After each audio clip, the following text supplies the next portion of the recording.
Clogged arteries. It's very common today. You know, these are accumulation of whether it's lesion, plaque, fibrins, you know, things that clog together. They clog together. And a lot of times from the foods we eat. Now, this begins as a response to an injury of the cell walls of the artery. Whatever you eat, whatever you digest, it goes in the blood. And we know that our blood consists of so many different substances.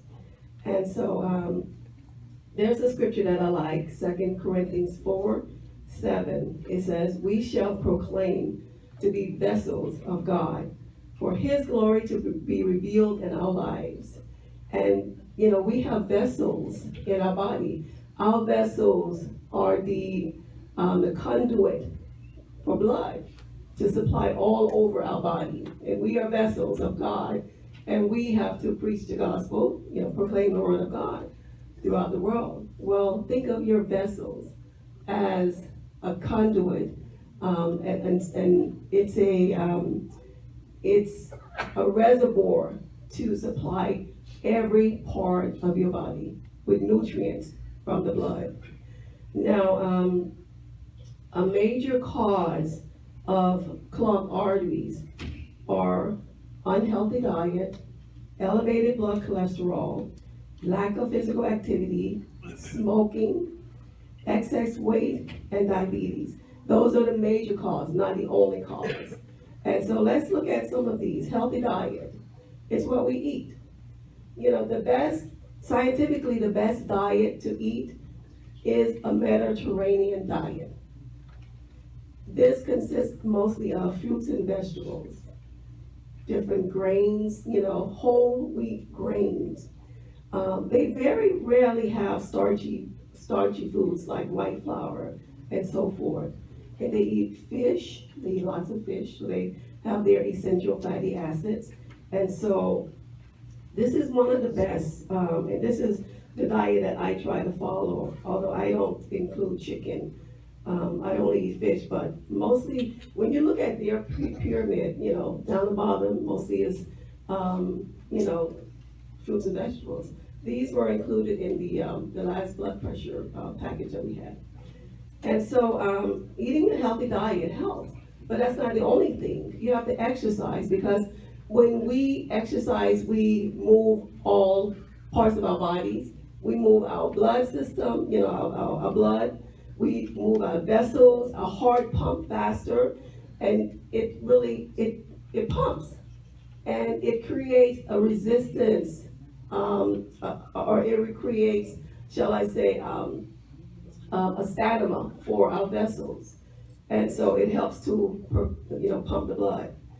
And also, let's look at blood cholesterol. That's pretty much diet, mostly.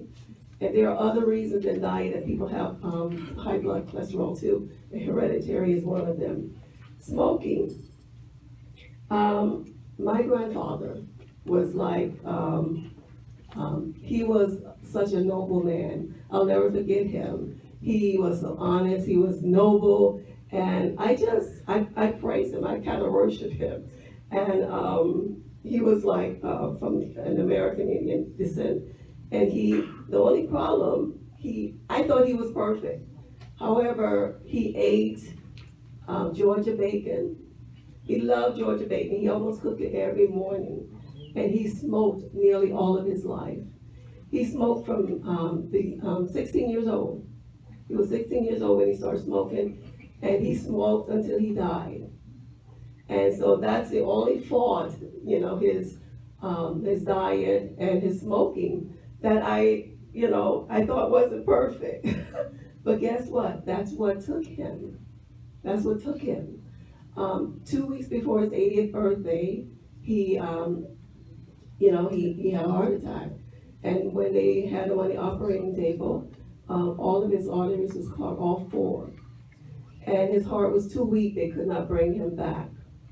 And he lived his life like this. And, you know, he had a stroke several years before that, so that was a warning sign. And so your body have warning signs, and so we have to look at it. We have to, you know, pay attention to our body. And excess weight, whenever we carry excess weight, we are really, we're putting pressure on the heart. We're putting pressure on the heart. And also diabetes. Sugar attracts things. And so a combination, for instance, if you smoke, already you're going to create irritation in the artery of your wall of the vessels. And that starts the injury. And then if you eat fat, then of course where the injury is, it clogs because it attracts fat. And then the start of a clogged artery. If you have high blood pressure, you have already assumedly have too much fat in your body. This is scientific. This is what I read and researched. If you have high blood pressure, you already have resistance, and something is creating that resistance in your vessels. And you are, a couple of steps probably from a stroke or heart attack. I'm not going to, proclaim it because, the blood of Jesus covers us, but we have to use wisdom. We have to use wisdom. Other factors for clogged arteries is C-reactive protein. It's a protein that they can measure by blood tests in our body if it's elevated. Being insulin resistant, low thyroid function, having low antioxidant, and I'm going to get into some of the nutrients and some of the antioxidants that we can take. Low in essential fatty acids, and fatty acid increases. Well, low fatty acid levels, put it that way. Low potassium and elevated what they call homeostasis. These are things that, that are in our blood that they can measure. And type A personality. It makes you strong, prone to stress. Therefore, you have an increased risk of clogged artery. Now, maintaining healthy arteries, I have a list of things that you can do. Drink adequate amount of fluids. Do some form of exercise daily. Now, that comes with moving the arteries and so forth. So drink water, move daily. And that's been a challenge for me because I don't have a job where I run around anymore. And so you have to make time and dedicate time to really, exercise and take care of yourself. You have to cleanse and detoxify your system. Find a health practitioner, a natural health practitioner that can really guide you into detoxifying. And I'm going to get into one of the detoxification nutrients. Also, avoid unhealthy foods and eat lots of vegetables, lots of fruits and vegetables. Now, if you're diabetic, you have to pick those fruits that are what they call low glycemic index. That's not going to bring your sugar up, but with that extra fiber. Ensure that you have enough vitamin C in your diet, as well as other nutrients. Vitamin C is an antioxidant. And so I have listed here supplements that you can take to maintain your cardiovascular system. It starts with antioxidants. You have vitamin C, selenium, vitamin E, lycopene, and that's supposed to be luteins. And so you also have some grapeseed oil, you have pine bark extract, and magnesium and potassium. Also fish oil. Fish oil assists the body in controlling inflammation. Now, when you have that little injury in the arteries, that is inflammation. And so we need to combat inflammation in our body. C protein reactive.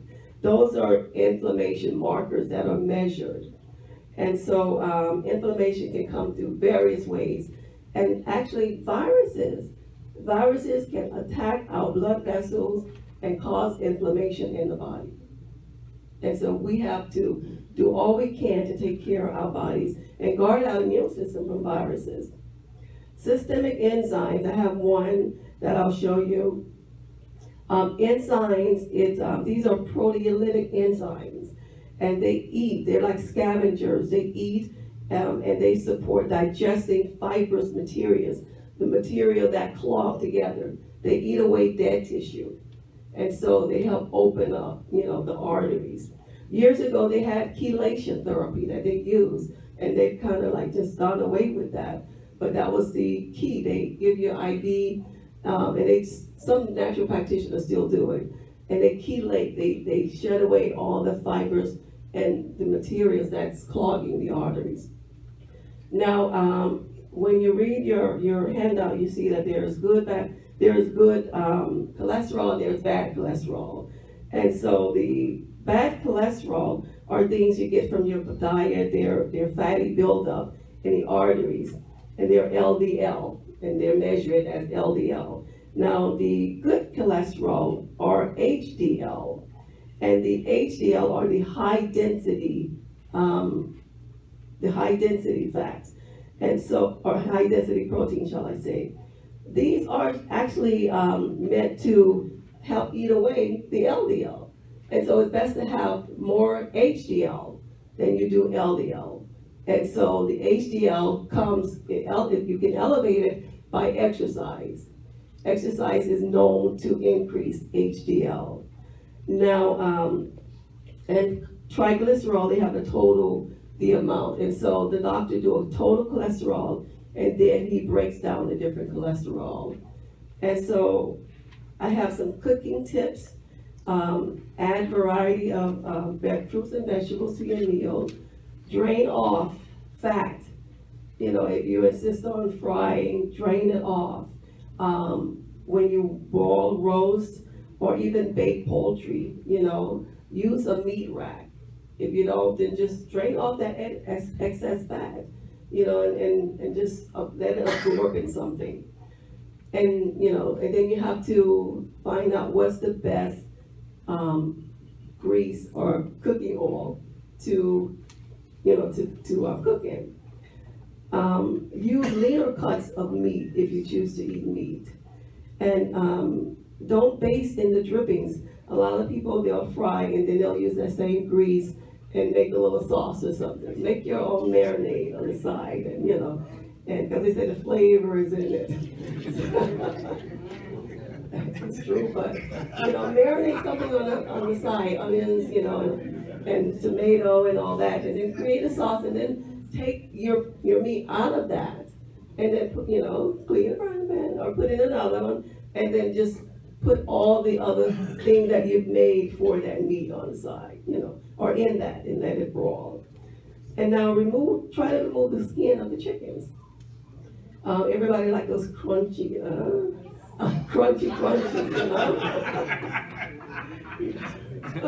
Sorry. You guys are hopeless. Anyway, I'll still talk. You know, drain away that and take the fat off. Now, also, you can use the vegetable oil spray instead of, you know, different, like olive oil spray. And then just, and they have some natural ones out there too, instead of pouring the grease in there and using that. Now, also use low fat, low sodium options instead of regular cheese. And so you have to really eat conservatively. Now, you know, as far as stress, you know, don't starve yourself of a positive emotional life. Enjoy life, laugh, love, and learn to be a good listener empathetically. I had to, and I'm still learning. You know, listen empathetically to people. You know, have compassion. A compassionate heart really helps, you know, instead of having a cold, hard heart. Avoid aggressive and passive behavior. You know, get in the middle. Don't be too aggressive. Be assertive. I've learned to be assertive, not aggressive. Also, avoid excessive stress in your life. Avoid stimulants such as caffeine and nicotine. Now, some may debate on the caffeine part, but you know, it's best to avoid it because it constricts the vessel. If you know what risk factors you have, and so every one of these things is a cumulative effect. It's not ever one thing that causes clogged arteries. Take time to build long-term health. You know, don't stress over yourself about health, but just start somewhere. You have to start, and don't stop. Accept those things which you have no control over, but embrace things you do have control over. Accept yourself for who you are. You are human and you will make mistakes. and accept that. Be patient and tolerant of others. See them for who they are and where they are. But, learn to tolerate and stop stressing over people, control your life. Don't try to control others. Okay, And so, my time is almost up. If you want more information, I have some cards in the back. If you want more information as far as how to, assist in your health, I'm always available. I have some supplements here. I kind of warned you. It's called Vitazyme. This is a systemic enzyme, and this is something that eats away, the dead tissues in your body. It does so much. It's antiviral. It really, research on systemic enzymes, serrapeptidase and nattokinase. There are systemic enzymes, and so this is one of them. And it's a natural blood thinner as well. So check with your doctors if you have, issues. If you're on a blood thinner already. This is called Cleanse Max. It's a total body cleanse, AM and PM. It helps cleanse the whole body. It even have herbs in here that are blood purifiers. And so we must cleanse our body every now and then. This is one of my favorite, black seed oil. It tastes like engine oil, but it is good. I'm serious. Some people are just not strong enough to eat it, and one is right in my house right there.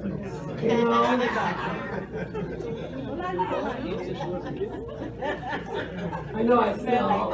People say it tastes like engine oil, even though I've never had engine oil. But this is antiviral. It attacks viruses. It supplies essential fatty acids, in your body. No. I know, that's why you're not smiling. I'm not gonna lie, it tastes bad. Yeah, you can mix it. You can mix it in juices and, anything. Yeah, I know. I used to take the capsule, but this is 3 times stronger than the capsule. Yeah. If you take the capsule, you have to take like 4 to equal one tablespoon of this. But black seed oil, And you get that from the health store? Yes. And, because I hate to say flu season coming up, but, it's a challenging season coming up. And so you have to guard yourself against viruses. This is, I get this from Trivita. This is Vital C. It's a vitamin C powder. And so this is really good. You can take thousands and thousands at a time. This is anti-inflammatory. It really, it's an antioxidant. It really is good in overall to protect those vessels. And also this is CoQ10. CoQ10, you can't go wrong with CoQ10 for the heart. If you're taking statins, it depletes your body of vitamin E and CoQ10. And so it really needs replacing. You have certain foods that you can get it with, but a supplement is the best way because you're not really getting a lot of things in our foods right now. Our food is being depleted. And so I thank you guys. Just if you have any question about the supplements, just give me a. I have one right now. Does the brand matter? Yes, it does. It really does. You have to try to get high quality supplements. Do your research, and they must have certain seals on it. Yeah. Mm-hmm. Sometimes you can't look at the price. That you see. Yeah. All right, you pay for what you get. All right, thank you, everyone.